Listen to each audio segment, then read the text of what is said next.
Mystery of 407. Sophie was very tired. She had been driving all day. The sky was dark, and the rain was heavy. The cold wind blew through the trees. Her hands felt the car shake on the wet road. She needed to stop for the night. Suddenly, she saw a small sign, Hillcrest Motel. It looked old and quiet. She turned into the parking lot. Only one other car was there. She parked her car and walked to the office. Inside the office, the air smelled old, like coffee and dust. Behind the counter stood an old woman. She wore a faded sweater and had sharp eyes. Sophie felt a little nervous, but she needed a room. She walked to the counter. "Hello?" Sophie said. "I need a room for one night." The old woman nodded. "Just one night?" she asked. "Yes, please," Sophie replied. The woman took a key and pushed it across the counter. "Room 406, she said. Before Sophie could leave, the old woman spoke again. Her voice was low. "There's a guest in room 407, she said. "He came last night. He has not come out yet." Sophie nodded but felt a little strange. She did not ask any questions. She just wanted to sleep. She took the key and walked down the long, dim hallway. The walls were yellowish. The old carpet had dark stains. As she passed room 407, she saw the door was slightly open. Sophie felt a cold chill. The lights inside were off, but she heard a small sound. It was like whispering in the dark. Her heart beat faster. She walked quickly to her room, unlocked the door, and shut it behind her. Inside, the room was small. A thin blanket covered the bed. A small table and chair stood by the window. Sophie locked the door and sighed. She was glad to be alone. She placed her bag on the chair and took off her coat. The walls were thin. She could hear the wind outside. She turned on the heater, but it made a loud noise. Sophie sighed again. She was too tired to care. She lay on the bed and closed her eyes. Later that night, Sophie woke up. She heard a sound. It came from the wall behind her bed. She sat up and listened. The tapping was soft but steady. At first, she thought it was a tree branch hitting the window. She got up to check, but there were no trees near the window. The sound was too regular. Sophie felt nervous. She knocked on the wall. The sound did not stop. Instead, it got louder. Sophie pulled the blanket around her shoulders. She did not know what to do. After some time, the tapping stopped. She was not sure how long it had lasted. Finally, she fell asleep again. But her dreams were bad. She saw a long hallway with many doors. Each door was slightly open. She heard whispers behind them. She tried to open one, but it disappeared. She felt lost and afraid. When she woke up, the sunlight was coming through the thin curtains. It was morning. She felt tired but also relieved. She quickly took a shower and got dressed. She wanted to leave the motel soon. Sophie stepped into the hallway. She passed room 407. This time, the door was closed. But there was something on the floor. It was a small piece of paper. Sophie hesitated. Should she pick it up? She did not want to invade someone's privacy. But curiosity won. She bent down and picked up the note. She opened it slowly. The handwriting was messy and rushed. 2 words stood out. Help me. Sophie's heart beat faster. She looked around. The hallway was empty. Suddenly, the door to room 407 moved. It opened just a little.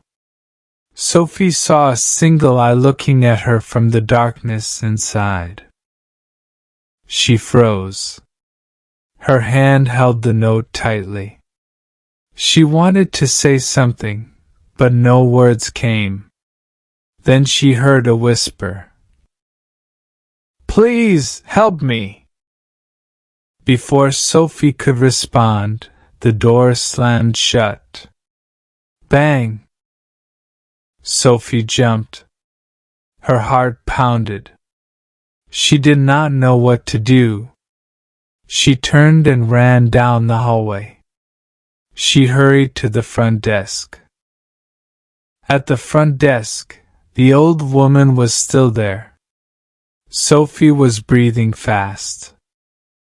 Who is in room 407? She asked. He gave me this note. She held out the paper. The old woman took it. She looked at it, then at Sophie. Her face did not change. Miss, she said slowly, room 407 is empty. We have no guests there. Sophie's heart skipped a beat. That's not true. I saw someone. He spoke to me. He gave me this note. The old woman shook her head. That is impossible. Room 407 has been empty for weeks. Sophie felt cold fear in her stomach. Had she imagined it? Was the old woman lying? She looked around the small office. Everything felt strange now. The woman's voice was calm. Maybe you made a mistake. You are tired from driving. Eat some breakfast. Then you can continue your journey. Sophie swallowed hard. She nodded, but she did not believe the woman. Sophie walked out of the motel office. The rain had stopped, and the air was cold. She needed to think. She found a small diner nearby. She ordered coffee and toast. But she couldn't relax.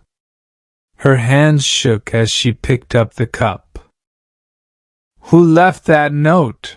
She thought.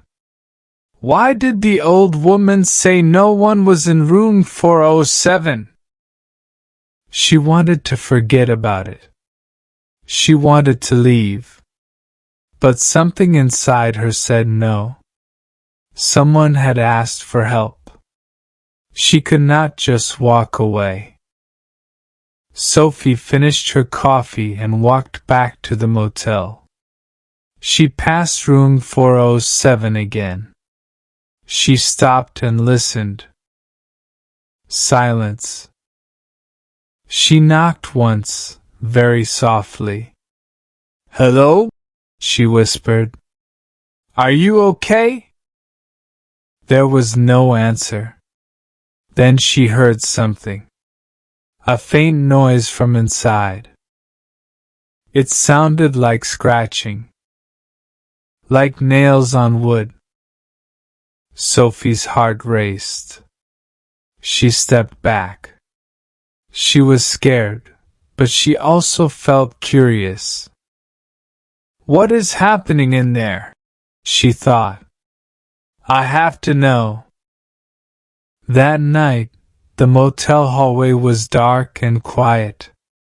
Only a few lights flickered above. Sophie had made a decision. She was going to open room 407. She took a small hairpin from her bag. She had seen a video online about opening simple locks. Her hands shook as she put the pin into the lock. She took a deep breath and turned it. At first, nothing happened. She looked over her shoulder. The hallway was empty. Then, click. The door unlocked. Sophie pushed it open slowly. The hinges creaked. The room smelled like dust and old air. It was empty. The bed was made. The sheets were neat. There were no suitcases, no clothes, no shoes. It looked like no one had been here for a long time. But that's impossible, Sophie thought. I saw someone. I heard him. Then she noticed something. The closet door. It was slightly open. Sophie swallowed hard. She walked closer. Her heart pounded in her ears. She reached out and pulled the closet door open. Inside, she saw an old newspaper clipping pinned to the wood. The paper was yellow with age. The headline read, Local man disappears from room 407, never found. Sophie's breath caught. She looked at the date. It was many years ago. Under the article, someone had written in black ink, He tried to escape, but no one helped. Sophie's hands trembled. She stepped back. Then she remembered something. The note outside the door. Help me! Was this happening again? She turned to leave. She wanted to run. But something stopped her. The dusty mirror by the dresser. Words were written in the dust. You were supposed to help. Sophie's breath caught in her throat. She felt watched. Suddenly, it came from behind the wall. Sophie dropped the hairpin. The tapping grew louder. She rushed to the door. She yanked it open and ran into the hallway. Sophie ran to room 406. She slammed the door shut and locked it. Her hands were shaking. She pressed her back against the door. Her heart was beating fast. She was gasping for air. What is happening? She thought. Is someone trapped in room 407? Or is it something else? She wanted to call the police. But when she picked up her phone, there was no signal. The motel's phone was old. She wasn't sure if it even worked. Sophie looked at the time. It was almost midnight. She took a deep breath. I will leave at dawn. As soon as the sun rises, I will get in my car and drive away. She checked the window. The sky was dark but clear. No more rain. She packed her bag and put on her shoes. Then she lay down, still dressed, and tried to sleep. But she couldn't. Every time she closed her eyes, she heard tapping in her mind. She saw the note again. Help me! She saw the newspaper article. She saw the words in the dust. You were supposed to help. Sophie felt cold all over. She forced herself to sleep. But her dreams were full of dark hallways and locked doors. She felt someone watching her from the shadows. She heard whispers calling her name. She wanted to scream, but no sound came. At dawn, Sophie woke up suddenly. She was still lying on the bed, fully dressed. She grabbed her bag and rushed out of the room. The hallway was silent. She did not look at room 407. She ran to the parking lot. The cold morning air hit her face.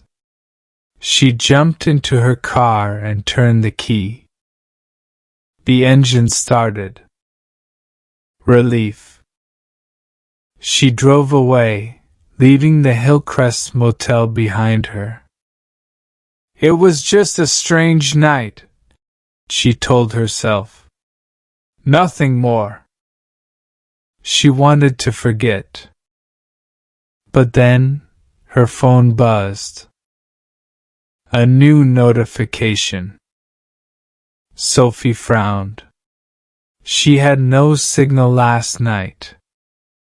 She checked her phone. It was a photo. Her hands trembled as she opened it. It was a picture of her, lying in bed, asleep, in room 406. The small lamp beside her gave off a soft light. But then Sophie saw something else. In the mirror behind her bed, there was a dark shape. A shadowy figure. Watching her sleep. Sophie almost dropped her phone. Her mouth was dry. Her hands felt cold. Someone was in my room, she thought, while I was sleeping. But how? Who or what took that picture? Sophie felt terror deep in her chest. She pressed the gas pedal. The motel faded in her rearview mirror. I will never stop at a lonely motel again, she promised herself. She did not know if the spirit from room 407 stayed behind, or if it was still following her. But she knew one thing. She would never forget that night. Even now, when Sophie thinks about the Hillcrest Motel, she remembers. She remembers the tapping sound. She remembers the note. Help me. She remembers the newspaper clipping. She remembers the words in the dust. You were supposed to help. She does not know the truth. Maybe the man who disappeared never left. Maybe his ghost wanted her to set him free. She regrets running away. But her fear was too strong. Sometimes she wonders, Will someone else check into room 407? Will they hear the tapping? Will they help? Or will they run away, just like she did?